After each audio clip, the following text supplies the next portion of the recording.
Channel Android निजी subscribe करने उत्तर प्रदेश की छोटी बड़ी खबरें सच्चाई के साथ।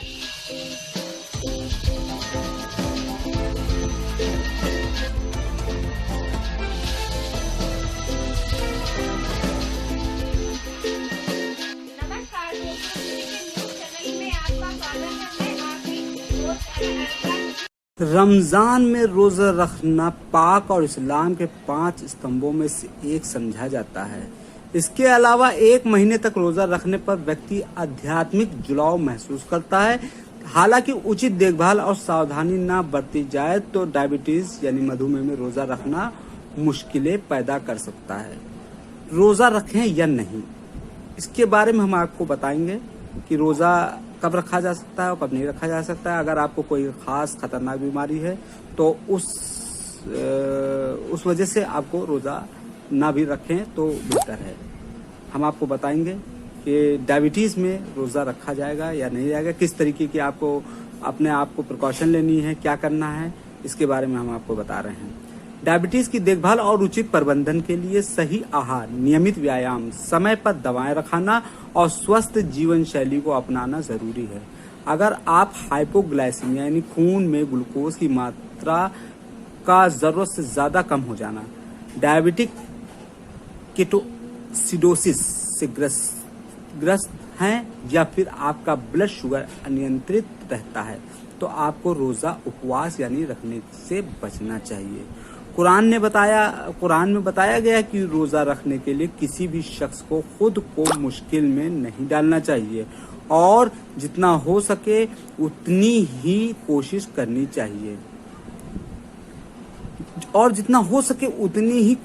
चाहिए कुरान में रोजा न रखने की छूट भी है। अगर ऐसा करने से किसी की बीमारी बढ़ सकती है या उन्हें नुकसान पहुंच सकता है तो बेहतर स्थिति ये होगी जहां रोजा रखने वाले व्यक्ति के स्वास्थ्य पर रोजा रखने के दौरान कोई नुकसान न पहुंचे।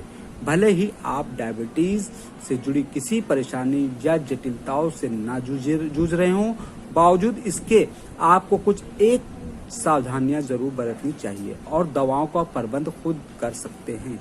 वहीं आपको सलाह दी जाती है कि रोजा रखने से पहले अपने डॉक्टर से दवाओं में किसी तरह के बदलाव से जुड़ा सलाह मशवरा जरूर करें और किसी भी जोखिम को समझने के लिए प्री फास्ट चेकअप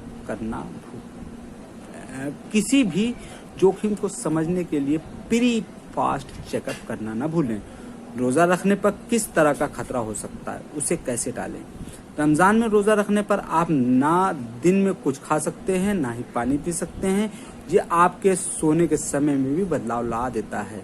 4 हफ्तों से कुछ एक आध दिन ज्यादा तक चलने वाले इस बदलाव को देखते हुए डायबिटीज से ग्रसित लोग कई तरह के खतरे से घिर सकते हैं। आप रमजान के दौरान हाइपोग्लाइसीमिया या हाइपरग्लाइसीमिया के शिकार हो सकते हैं या फिर स्थिति डायबिटिक कीटोसिडोसिस तक पड़ सकती है। कुरान एक बार फिर ऐसी परिस्थितियों में आपको सुझाव देता है कि अगर आपका स्वास्थ्य खराब हो जाए तो आपको उपवास तोड़ देना चाहिए। सावधानी बरतकर आप डायबिटीज से जुड़ी जटिलताओं से बच सकते हैं। अगर आपको इस बात की जानकारी हो कि रोजे के दौरान आप क्या कुछ अनुभव कर सकते हैं तो आप इससे बेहतर ढंग से निपटने की तैयारी कर पाएंगे। इसके लिए सबसे पहले आपको अपने डॉक्टर से परामर्श कर लेना चाहिए और साथ ही संभावित खतरों से बचने के लिए आपको अपनी दिनचर्या और दवाओं के समय में क्या किसी तरह के बदलाव की जरूरत है, इस पर भी बात करनी चाहिए। रमजान में रखें इन बातों का ख्याल। रमजान के दौरान खाने पीने की हेल्दी आदत अपनाना बेहद जरूरी होता है। सेहतमंद और महफूज ढंग से रमजान में रोजा रखने के लिए आप इन बातों का खास ख्याल रखें। इफ्तार के मौके पर ढेर सारी मीठी और तली हुई चीजें खाना अच्छी बात नहीं है। जरूरत से ज्यादा न खाएं और न ही भूखे रहें। धीमी रफ्तार में और सिर्फ सेहतमंद चीजें खाएं जिससे रात के खाने के बाद ब्लड शुगर लेवल ना बढ़े।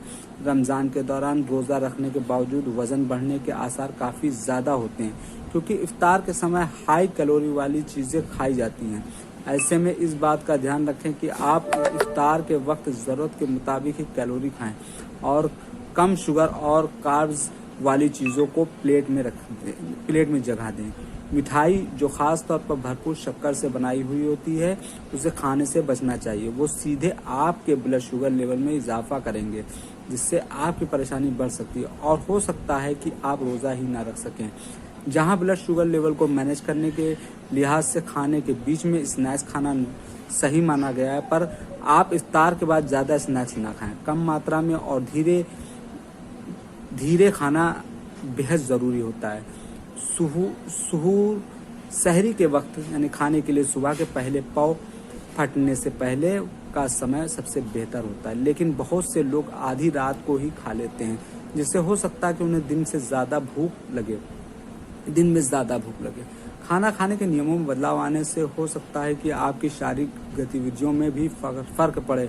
ऐसे में आपके लिए बेहद ज़रूरी होगा कि आप अपने रूटीन में एक्सरसाइज को शामिल करें।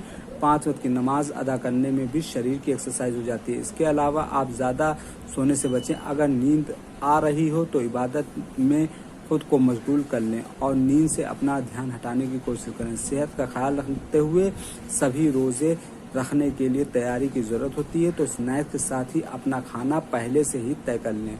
रोज़े के दौरान पहले से कम हफ्ते भर की तैयारी कर लेना बेहतर होता है, जिसमें इस बात को ज़्यादा अहमियत दी जानी चाहिए कि आप रोज़ाना एक ही समय पर खाएं, जिससे आपका ब्लड शुगर लेवल बेवजह न बढ़े। रमज़ान इबादत, परहेज़ और खुशियाँ मनाने का महीना है। ये दुआओं, भाईचारे और प्यार को तरजीह देने का वक्त होता है। इसलिए ज़रूरी हो जाता है कि आप खुद का ख्याल रखें और अपनों को ये भरोसा दिलाएं कि आप खाने की सही आदतों के साथ रमज़ान में सेहतमंद हैं। SPF न्यूज़ के लिए डॉक्टर मोहम्मद निहाल की एक रिपोर्ट।